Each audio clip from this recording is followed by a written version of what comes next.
looks like it's good. We out. Get a little night POV for y'all. But yeah, we are just chilling in the first break-in service, vibing.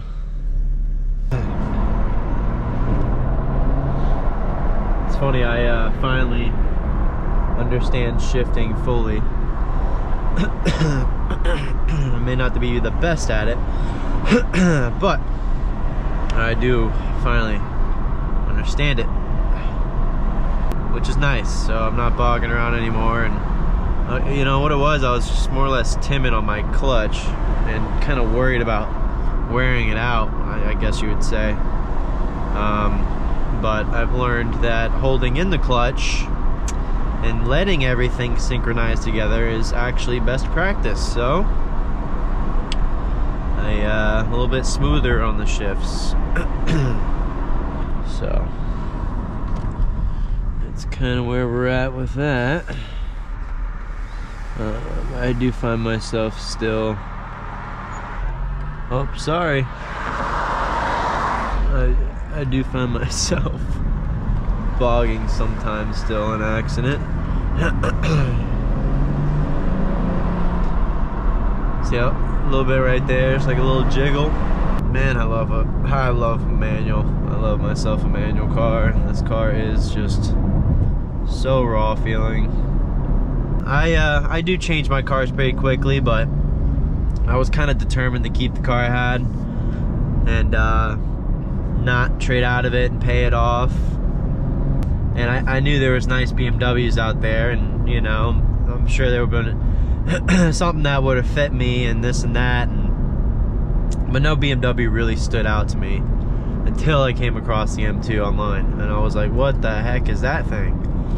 And the price really drew me in. It was the fact that I could be on the M platform starting at $63,000. Of course, they build it, and most specs are $67,000 if you want anything halfway decent in the car. But yeah, luckily for me, I don't care about a carbon roof, and I actually prefer to have a sunroof, be able to crack it open and have that nice coupe style. And just babying her,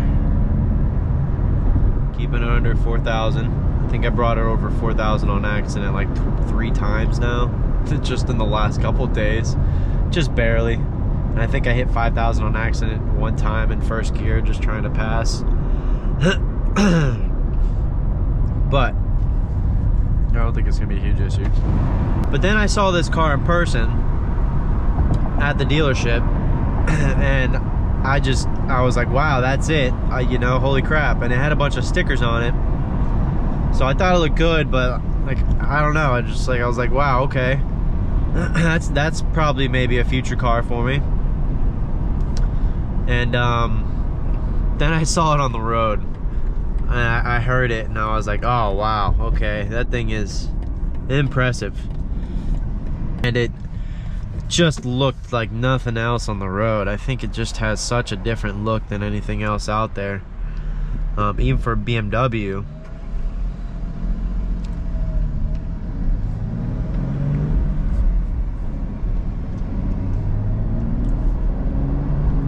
But even at that, I think they did a great job. I think people are really hating on it because they're so used to the way BMW was before, and you know, everything can be critiqued and maybe changed a little bit to everybody else's preferences. And some people don't like the tail lights, and personally I like the short tail lights. I don't want them to really be any longer. I think they look good. And you know, for me, the front grille, I'd rather have the OG front grille, but you know, that's actually interchangeable. There's a nice carbon piece, which I'll probably throw up right here for you just so you can look at it. But you know, there's a nice carbon piece that you can put in there, and it kind of gives you that original BMW style, with of course the awesome new body style.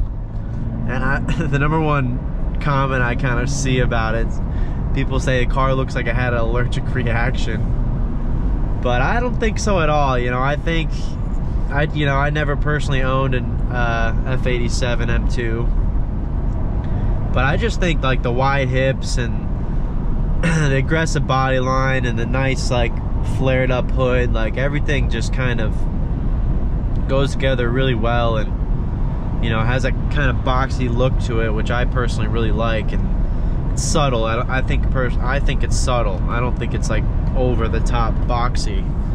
You know, there could be definitely things that are way more boxy, way more chopped off. I definitely think it's a different pick, right? What I can appreciate about this car is it is a monster. I mean, I haven't even really got to get into it or eat into it too much, with it being not in its breaking point, looking at, you know, let's see, 733 miles on it. But even with that, I mean, it's just, you can tell I'm so excited to get this car in its braking service and be able to give it a little bit more juice. But personally, I like to respect my car, not really trash on it too hard.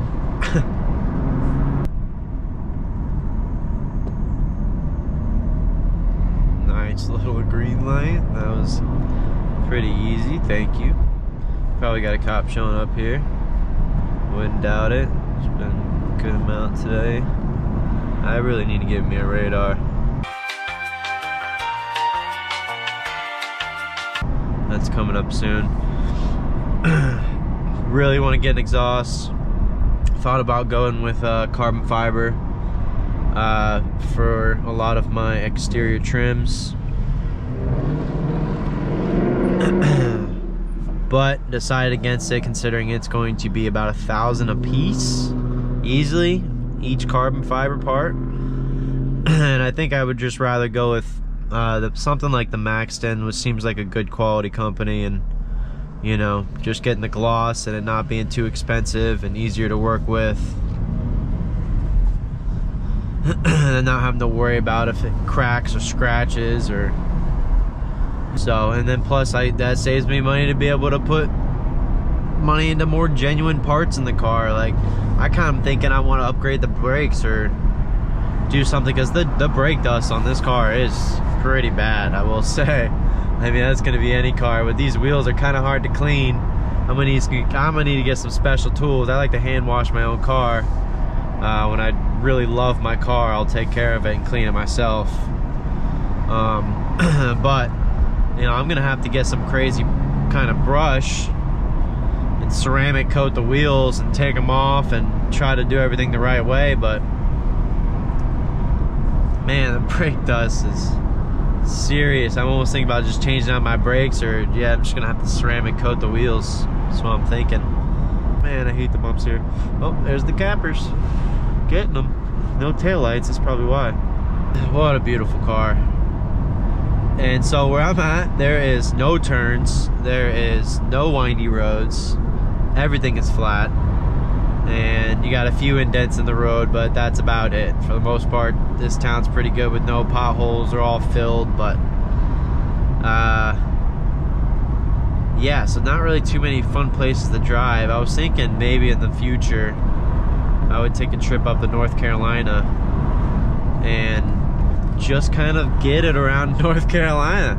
I like it up there. I've been up there before, and you know, I know it's really windy and hilly, and just feel like it'd be fun to drive. Let's scoot in front of this car. Sorry. Oh, you turn it right? Oh, I feel like a d now.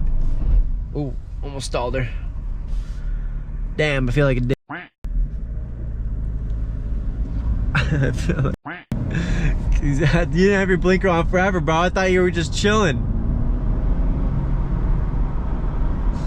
I almost stalled her out because I wasn't paying attention. Oh my god.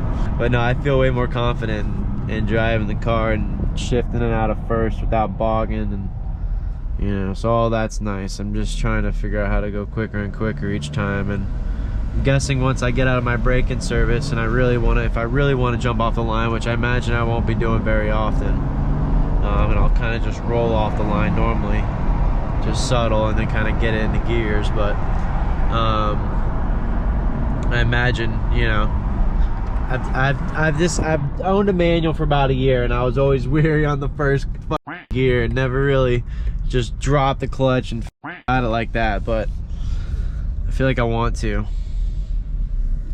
But anyways, I'm gonna go ahead and take this off. I don't want to look like a dweeb with a GoPro on my head, but I'll catch you guys later.